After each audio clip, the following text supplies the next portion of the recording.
Assalamualaikum warahmatullahi wabarakatuh. Halo teman-teman, hari ini kita akan membahas materi mengenai bauran komunikasi pemasaran. Presentasi ini untuk memenuhi tugas komunikasi bisnis dengan dosen pengampu Ibu Anggun Anggita, KSP SEMM. Sebelumnya, izinkan kami untuk memperkenalkan diri. Kami dari kelompok 2 yang beranggotakan Rani Desiana Sari, saya sendiri, Dia Suryatmoko, Rahayu Susanti, Beni Irawan, dan Steviani Dean. Nah, di sini kita akan membahas tentang bauran komunikasi pemasaran. Apa sih bauran komunikasi pemasaran itu? Nah, bauran komunikasi pemasaran digunakan untuk mengkomunikasikan serta mempromosikan produk atau merek perusahaan kepada masyarakat. Dalam bahasa Inggris, bauran komunikasi pemasaran dapat disebut marketing communication mix. Karena pada dasarnya bauran ini merupakan gabungan antara penjual personal atau personal selling, iklan, humas, hubungan masyarakat, promosi penjualan, serta pemasaran langsung. Menurut Kotler, bauran komunikasi pemasaran merupakan penggabungan dari 5 model komunikasi pemasaran, yaitu ada iklan, promosi penjualan, hubungan masyarakat, dan pemberitaan penjualan pribadi, serta pemasaran langsung dan interaktif. Tujuan bauran komunikasi pemasaran. Secara umum, ada 3 tujuan utama dalam melaksanakan dan menerapkan bauran komunikasi pemasaran. Antara lain komunikasi, bersaing, dan meyakinkan. Yang pertama ada berkomunikasi. Apa sih maksud dari berkomunikasi ini? Nah, bauran ini dikhususkan untuk komunikasi pemasaran. Bahasa komunikasi dalam pemasaran sangatlah penting, sebab mempengaruhi dari brand, untuk keperluan marketing dan juga pastinya untuk meyakinkan kepada konsumen atau klien yang ingin berinteraksi dengan perusahaan.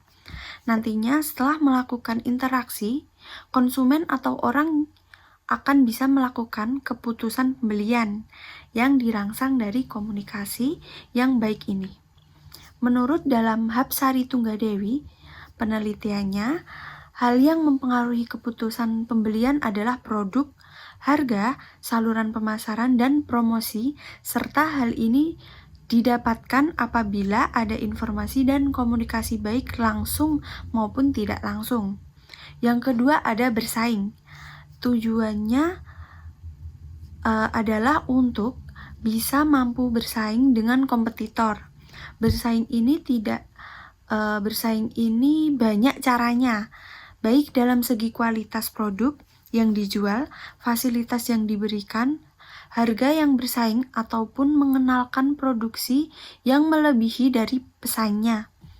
Dengan begitu, informasi yang perusahaan punyai harus bisa ditransfer ilmu dan pengetahuannya juga kepada konsumen supaya lebih kenal, merasa diperhatikan, serta meyakinkan dibandingkan pesaingnya atau ada nilai uniknya. Nah, di sini kita akan membahas tentang bauran komunikasi pemasaran.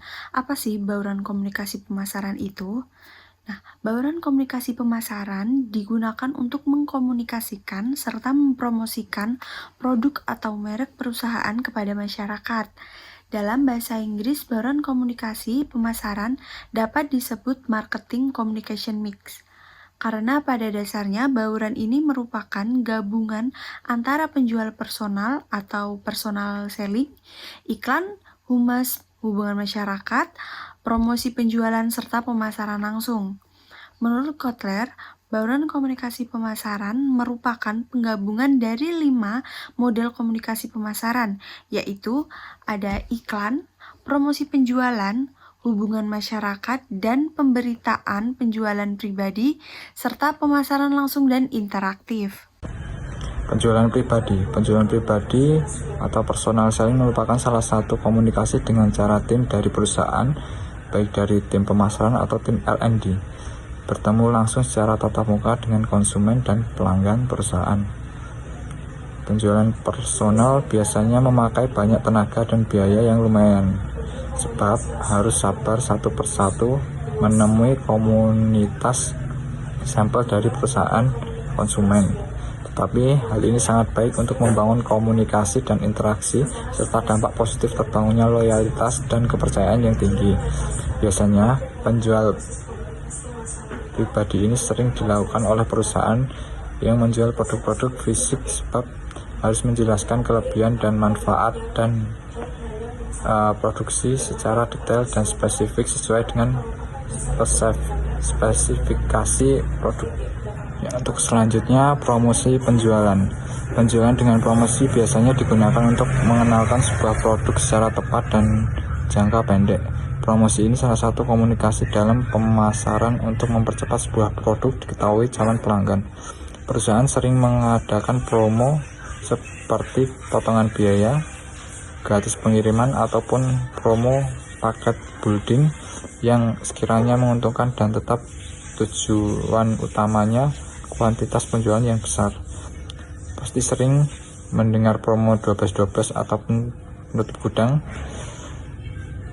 Nah, itu salah satu contoh supaya bisa cepat menghabiskan persediaan di gudang dan bisa memutar keuangan untuk hal lainnya yang lebih baik dan menguntungkan daripada hanya menyimpan barang lama. Pemasaran langsung. Pemasaran langsung berbeda dengan pemasaran personal ya. Lebih dari itu, pemasaran langsung ini fokus kepada konsumen yang prospek dan target saja. Zaman sekarang, database menjadi kunci utama dalam pemasaran. Nah, pasti mengenalkan seperti email marketing, retreat dengan ADS, notifikasi di aplikasi, atau marketplace. Nah, itu beberapa contoh pemasaran langsung. Jadi, perusahaan sudah memiliki detail email, IP, ataupun data akun yang terkuat sehingga bisa langsung dilakukan pendekatan ulang untuk ditawarkan produk jenis dengan promo atau mengenalkan produk baru karena sudah pernah membeli produk ataupun minimal telah mengetahui brandnya.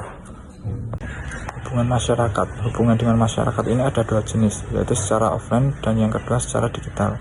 Hubungan masyarakat secara luring ini bisa dilakukan dengan CSR langsung ke lingkungan sekitar atau membuat program tertentu. Proses komunikasi. Yang pertama ada model proses komunikasi. Model komunikasi adalah gambaran sederhana dari proses komunikasi yang memperlihatkan kaitan antara satu komponen komunikasi dengan komponen lainnya. Menurut Sereno dan Martensen, suatu model komunikasi merupakan deskripsi ideal mengenai apa yang dibutuhkan untuk terjadinya komunikasi. John Fish menyebut ada dua mazhab utama yang tercermin dalam model komunikasi. 1. Transmisi pesan. Mazhab pertama melihat komunikasi sebagai transmisi pesan. Mazhab ini tertarik dengan bagaimana pengirim dan penerima mengkonstruksi pesan atau yang biasa disebut encode dan menerjemahkannya yang biasa disebut dekode, dan dengan bagaimana transmitter menggunakan saluran dan media komunikasi. Mazhab ini cenderung membahas kegagalan komunikasi dan melihat ke tahap-tahap dalam proses tersebut guna mengetahui di mana kegagalan tersebut terjadi. 2. Produksi dan pertukaran makna. Mazhab kedua melihat komunikasi sebagai produksi dan pertukaran makna. Hal ini berkenaan dengan bagaimana pesan berinteraksi dengan orang-orang dalam menghasilkan makna. Fungsi model komunikasi. Ada 3 fungsi model dalam komunikasi. Yang pertama, ada melukiskan proses komunikasi. Yang kedua, menunjukkan hubungan visual. Dan yang ketiga, membantu dalam menemukan dan memperbaiki kemacetan berkomunikasi. Jenis-jenis model komunikasi. 1. Model komunikasi linear. Model komunikasi linear adalah model komunikasi yang sangat sederhana. Model ini menggambarkan komunikasi berlangsung secara satu arah.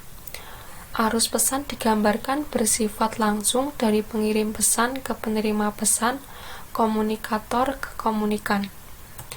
Dalam model komunikasi linear, tidak terdapat konsep umpan balik atau feedback. Penerima pesan bersifat pasif dalam menerima pesan. Model komunikasi linear diantaranya yaitu yang pertama model komunikasi Aristoteles, yang kedua model komunikasi Laswell, yang ketiga model komunikasi SMCR Berlo, dan yang keempat model komunikasi Shannon dan Weaver. Model komunikasi transaksional. Model komunikasi transaksional adalah model komunikasi yang menekankan pada pentingnya peran pengirim pesan dan penerima pesan dalam proses komunikasi yang berlangsung dua arah. Model komunikasi transaksional mengaitkan komunikasi dengan konteks sosial, konteks hubungan, dan konteks budaya.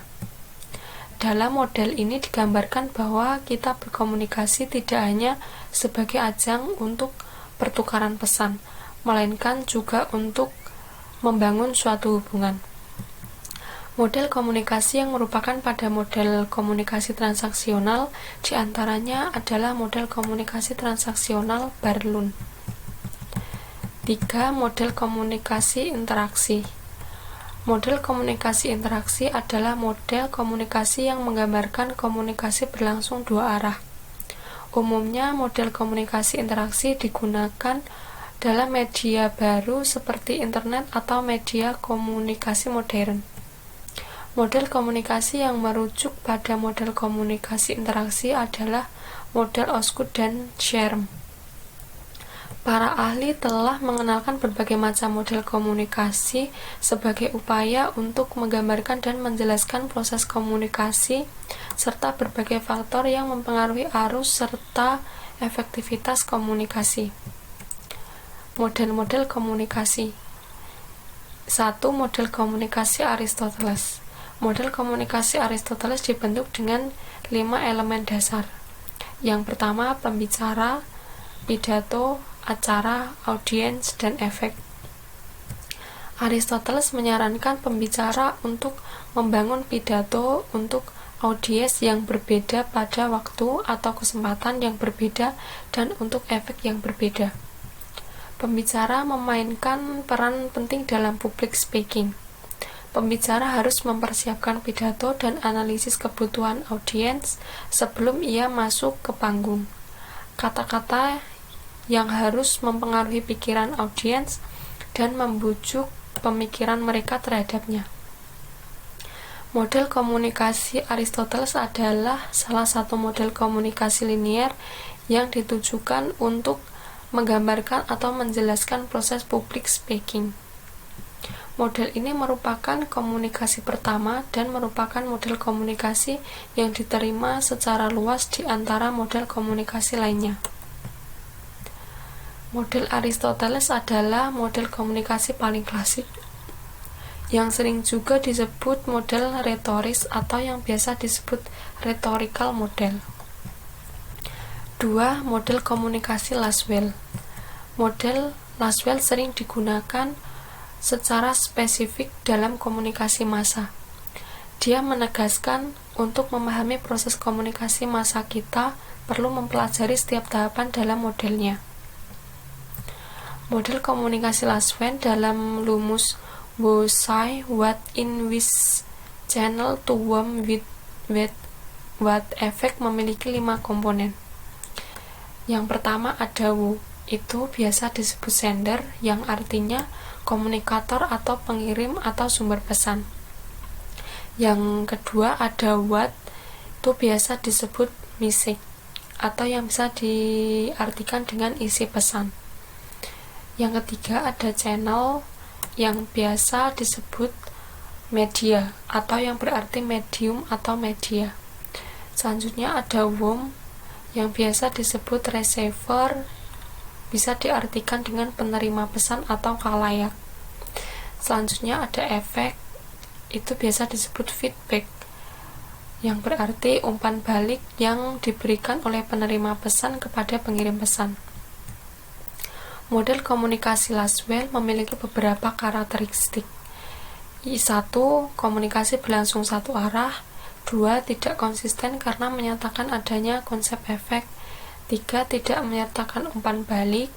4. Mengabaikan kemungkinan adanya hambatan-hambatan komunikasi.